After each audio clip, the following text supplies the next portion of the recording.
研究二战才能预测三战。研究二战时，不能错过一个海陆空全方位的战役，也就是史上唯一一个靠空降兵夺岛的战役，这就是克里特岛战役。我们上一集讲到了战役的背景和双方的准备情况，那么本集接下来先讲下战役的过程，然后着重分析一下对英军的复盘。首先，我们来讲一下战役的过程。从4月底起，德军即以大量空中力量对英军机场进行空袭。在对克里特岛实施空降突袭的前5、6天，开始了更为猛烈的空袭。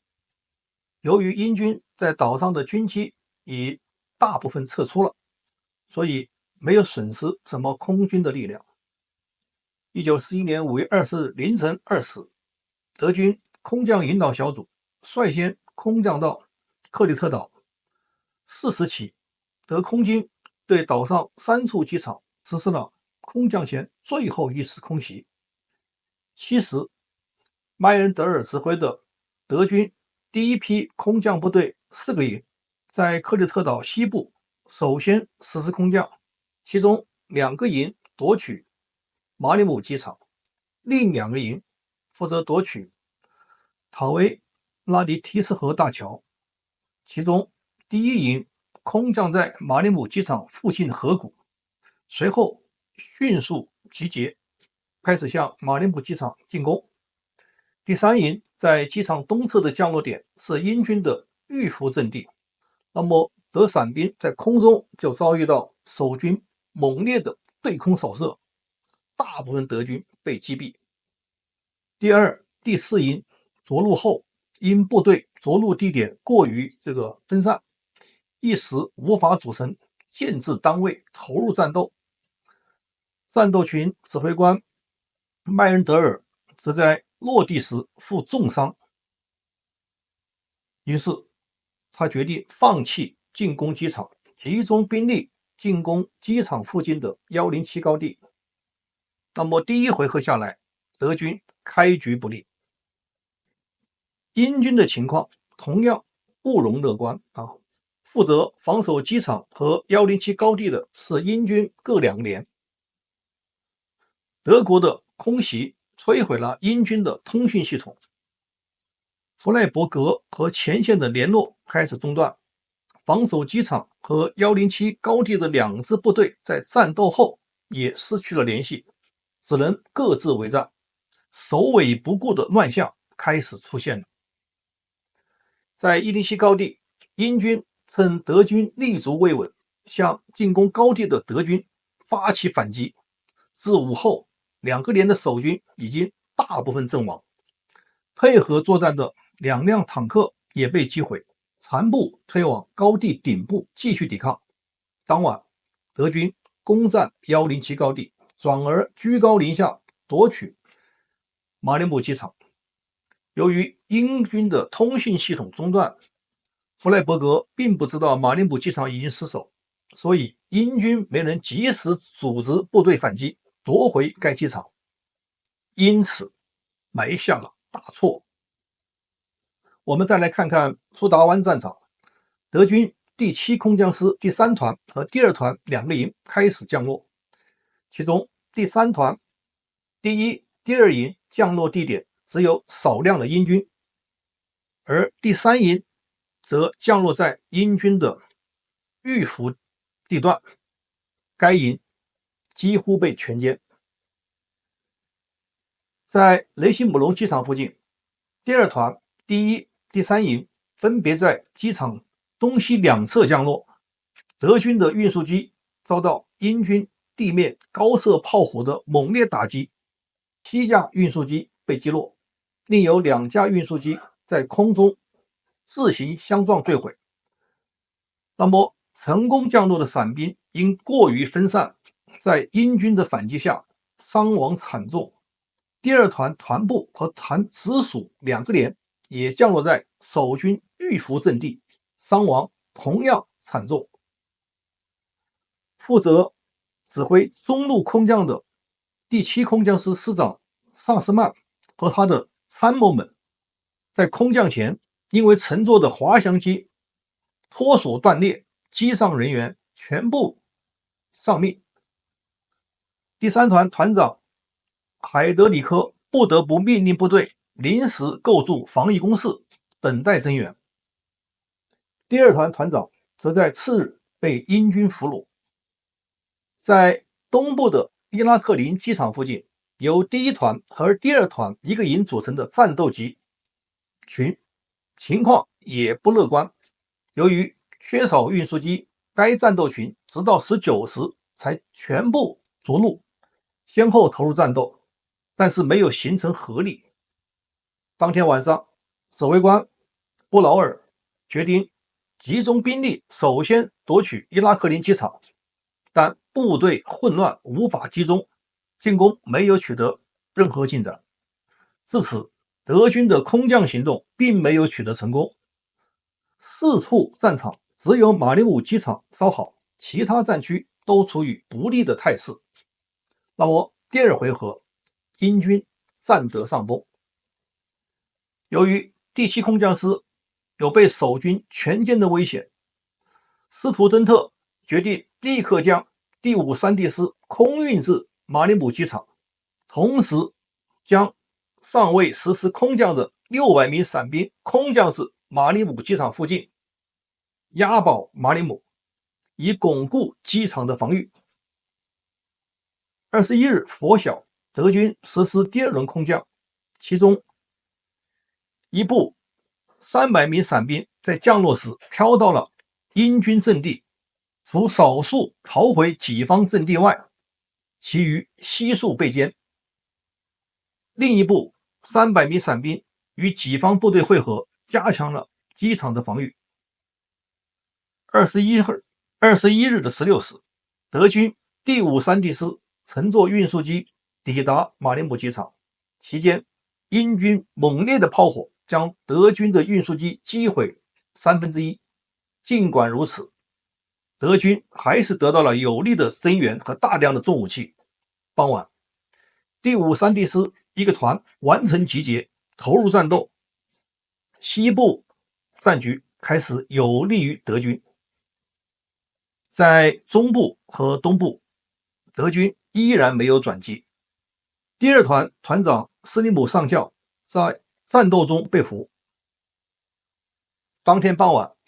斯图登特派出第5山地师一个营乘坐摩托艇增援岛上德军，但在海上被英国皇家海军舰队发现，几十艘英军舰艇对德军的运输艇实施炮击，大部分摩托艇被击沉，仅有少部分登陆到克里特岛。第3个回合，双方势均力敌，互有胜负，算打平。到5月23日，德国空军开始对克里特岛附近的英国海军实施空袭。由于缺少空中掩护的英国舰队被迫撤往地中海南岸的亚历山大港。此后，德军可以从海上向岛上德军运送兵员和物资。德军第5山地师也全部上岛，战局开始急转直下。5月24日，德军完全占领马里姆地区，并开始向东发起进攻。第5山地师师长林格尔少将抵达岛上，接过了负重伤的麦恩德尔的西部战斗群指挥权。当天，西部战斗群与中部战斗群会师。25日，林格尔指挥第5山地师的一个团和滑翔突击团、第7空降师第3团的余部全力进攻苏达湾地区的甘利亚。26日，德军突破甘利亚防线。27日，德军攻占了甘利亚市区。28日，德军占领苏达湾。同时，意大利军一个加强团在克里特岛东岸登陆。29日，德军占领雷西姆隆，并与伊拉克林附近的空降部队会合。在德军地面、空中火力的猛烈攻击下，英军节节败退，最终于5月28号深夜开始向南岸撤离克里特岛。5月28日至6月1日，英军撤出约 1.6 万人，其余6000余人未能及时撤退，不久即向德军投降。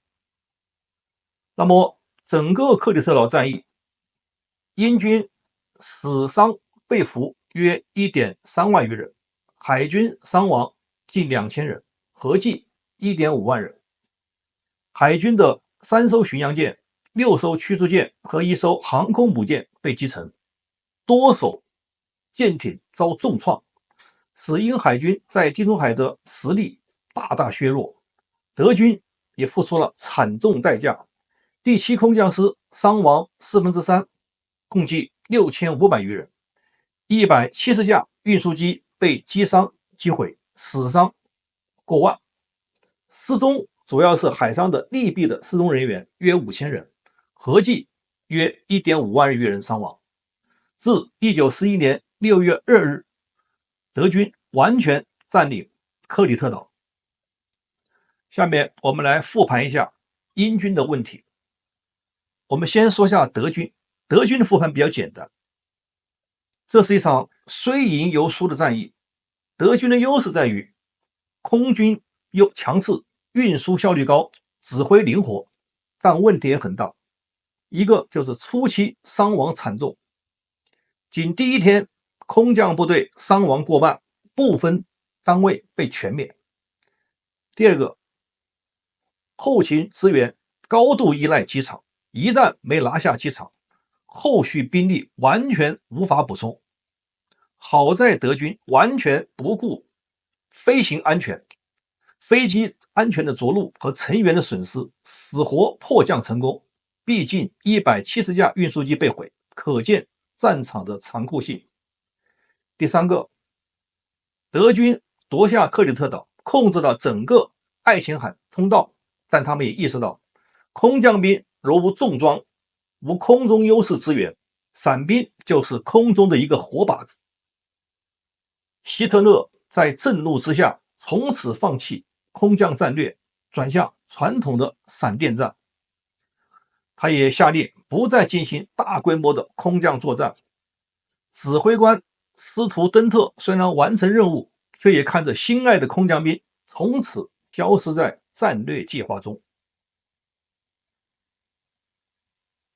英联邦守军其实有很多的优势，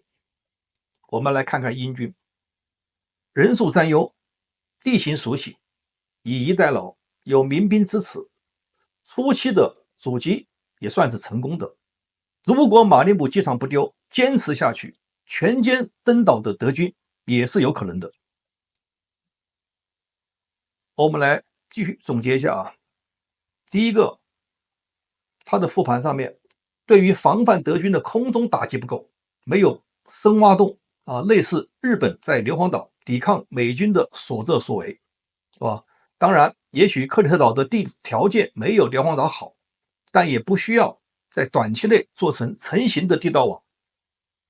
可以利用当地有利的地形做成对高射炮和火炮的防卫性掩体，还是可行的。这是第一个复盘啊。第二个，情报的判断失误，误认为德军会从海岸登陆，而非空降兵，造成守军力量分散，机动性也差。弗莱伯格的指挥部位于干利亚附近的这个地下洞穴，他误判德军登陆在海上，其指挥部位置靠后，和前线脱节。第三个，马林堡机场应该是重兵把守的，当守军觉得困难时，由于没有通信系统联系指挥部，擅自撤离107高地，而德军其实也是勉强攻上，对机场的防守应该是重中之重，但执行松懈，对于3个机场没有准备破坏，心存侥幸。当然，这和司令部的干扰指挥有关。第四个，弗莱伯格的指挥部应该随时掌握情况，即使没有飞鸽传信这在二战时用过了，也应组织通讯兵抢修，是吧？或者人为通讯，但其通讯设备和系统准备不足，导致战场上上下指挥失灵，首尾难以兼顾。反观德军多点得手，越战越勇。第5点，即使在德军空中优势下，德空降兵登陆毕竟有一段脆弱的过程，其重型装备与火炮、机关枪和坦克都欠缺的情况下，没有组织起肉搏式的反击。其实只要组织得好，防守方的人数优势还是很大的，起码是2倍于德军，对吧？因为在山地作战，进攻方与防守方谁都不具备绝对的优势，防守方的优势要大一点，因为地形嘛，是吧？稍微平坦的区域都可以作为预先设伏的战场，伞兵活靶子的弱点暴露无遗。第6点，决心不够，事前要撤出1万多名武装武器不足的军人，没有武器就不能充当通信、后勤、医疗辅助、给养运输等任务吗？人员给养和运输准备不够，最后守军落到了给养不够的境地，这不能不说指挥部没有做长期坚守的打算，哪怕即使坚守半个月的预案应该是有的，实际上在战役进行到第3天就已很勉强了，到第7天开始考虑撤退了。第7点，地中海舰队损失太大，有些得不偿失。如果守住了克里特岛，这些损失还可以承受，这说明伦敦总部有牺牲地中海舰队的决心。但克岛的守将弗莱伯格的决心不够，这和他没有做周全的准备有关，因为人的信心来自于现实的战果。第8个，没有发动当地希腊民众组织后勤，如抬送伤员、运送食物等工作。其实当地约有60万的希腊民众，他们特别不希望被德军占领，如果组织得法，就是一股生力军，起码可以在艰难时能够鼓励士气，不至于迅速的溃败。最后一点就是本次作战了，德军靠空降兵登陆取得回报，但损失巨大，这一情况却被忽略了，只想到克里特岛因空降兵而陷落，那么后期大量仍继续使用空降部队。我们反观希特勒的痛定思痛，似乎更合理一点。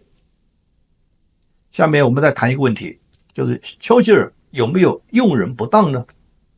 我们来说一下守军总指挥英国将领伯纳德·弗莱伯格爵士这位极具争议的人物。他有过极其丰富的战场经历啊，从第一次世界大战的英勇战士，到第二次世界大战新西兰远征军的指挥官啊，再到克里特岛战役的守军总指挥，他到底是一个什么样的人呢？丘吉尔选他作为守岛的总指挥是否合适？我们来看一下弗莱伯格这个人，他出生于英国，在新西兰成长，曾经是一个奥运游泳的选手，在关系人的介绍下认识了丘吉尔，加入了英军。他在第一次世界大战时多次负伤，其中在1915年的加里波利战役中，弗莱伯格夜间游泳上岸，吸引敌军注意力发挥自己的游泳特长，掩护了主要部队登陆，行动成功，但他本人身负重伤。据记录他曾被击中9次，人没有阵亡，展现出惊人的毅力和勇气。于是他获得了维多利亚十字勋章这是英军最高的荣誉之一。他作为一战期间的个人英雄主义的代表人物之一，表现极其英勇，深得军政界的赏识。那么本次呢，丘吉尔首相看中他，还因为克里特岛上有新西兰作战旅，他毕竟是新西兰人，便于沟通指挥。本次战役失败后，他后来的作战表现也是褒贬不一。我们也来看一下啊，看看他这个人啊。例如1942年的北非战场第二次阿拉玛战役中，配合蒙哥马利的英军第8军团作战，有效地指挥了新西兰部队多次的穿插作战，在夜间推进与攻坚中表现稳定，部队伤亡虽重，但达成了作战目标，但是伤亡比较重啊。他协助盟军在北非战场扭转颓势，属于有贡献，但非主要角色啊。那么有争议的是呢，在1944年的蒙特卡西诺战役，在意大利战场，德军以本都会修道院为据点，牢牢控制中部山区。弗莱伯格坚信修道院中有德军观测手主张轰炸，说服盟军以空军将千年古建筑炸毁，造成大量平民伤亡与文化遗产的损失。但事后发现德军并未驻守于修道院内，轰炸反而提供了德军更好的废墟作为防御工事，最后导致整场攻坚战历时数月，盟军死伤惨重，舆论压力大。新西兰军也因伤亡沉重，他回国引发了争议。那么本次克里特岛战役呢，弗莱伯格的关键错误在于：第一，未能正确解读情报，迫于德军的水星计划表明德军将空降攻击马里姆机场，但弗莱伯格不信，反而将主力部署于海上登陆，因为空降部队原来没用过。第二点，在德军初期立足未稳时，本可以组织反击夺回机场，但组织反攻不利，丢失马里姆机场，造成战局的逆转。德军空降部队虽然损失惨重，但有了机场后源源不断的空运援兵，导致英盟军战线溃败。他的下属曾建议反攻，但弗莱伯格犹豫不决，错失先机，这是弗莱伯格一生中最大的失误之一。第三个英军缺乏空中支援，英军的空军战机只有极少量参战，完全被德军空军压制。皇家海军试图干扰德军的补给，反遭俯冲轰炸重创，这和英军的战线拉得过长，无暇顾及，没有集中力量打歼灭战有关。当然，这属于英军总部的上下失和问题。第四个方面，通讯失灵，协同崩盘。伊拉克林、雷西姆隆等据点互不联络，无法协同作战，形成各自为战的局面，这是左右失和。我这里说的是人和，是指团队的沟通出现问题，不是上下同欲、上下齐心啊。有人会认为英军抗击德军是同仇敌忾的，是的，这个没错，但到具体实施的时候，上中下各个层级都会有自己的考量、判断和决定。如果沟通失灵，会严重影响人心和士气。那么完书的总的点评弗莱伯格的战略方向感不够，情报综合能力不强，虽战术决心强，但对人文与情报判断仍有偏执团队的组织欠缺，加上上级提供的空中资源有限，他的到任时间也就是1个月左右时间，也是很紧的。所以我们一方面可以理解他，但另一方面丘吉尔也有用人失察的问题。我作为丘吉尔的一个铁粉，不得不指出这一点。弗莱伯格是一位典型的英勇型将军极具个人魅力与士兵爱戴，但其在大规模战争指挥上屡屡显示出固执与误判。我们可以对比一下德军的沙漠之狐隆美尔和中国的这个视野的林彪，就可以看出差异。这也表明丘吉尔用人不当，因为一个大的战役并非一个小的战斗，靠一个某个英勇的指挥官就可以胜任。当我读到丘吉尔回忆录中关于他和弗莱伯格有很好的私交，并让他展示在一战时全身的伤疤。最后提议中东司令官维维尔任命弗莱伯格为守军总司令时，我就有了不好的预感，似乎想到了猛张飞的形象。类似这种在现代战争中的大仗和恶仗，靠一己之勇往往坏事儿，个人的英勇抵挡不住团队的崩溃，而团队的崩溃来自于信息不灵、沟通不畅、互相支援崩溃、后勤保障崩溃，最后导致团队的整个信心的崩溃。一句话总结就是，人和这块太差。纵使英军具有地利，有以逸待劳的优势，也于事无补。战时，丘吉尔在总部发电号召弗莱伯格，此战受到了各地人们的敬佩，希望他坚守成仁。不过也是徒唤奈何。可以看出，弗莱伯格在第3天的电报中已丧失信心，放弃了反攻计划。尤其把他和这个战役和日军守卫硫磺岛和朝鲜战场的上甘岭比起来，就可以看到明显的差距。那边有美军的狂轰滥炸，他们依旧顶住了，对吧？日军顶住了，是吧？然后我们这次呢，看到希特勒呢，眼见本次战役的损失德军如此的空降精锐，此后再也没有采用空降兵作战，而英国盟军却看到了空降兵的奇袭效果等好处，开始装备训练空降兵。那么空降兵究竟如何使用为好？这对台海作战有什么借鉴意义？请听完叔下回分解。谢谢大家。让你能够听到我的心，什么时候也能把我想起。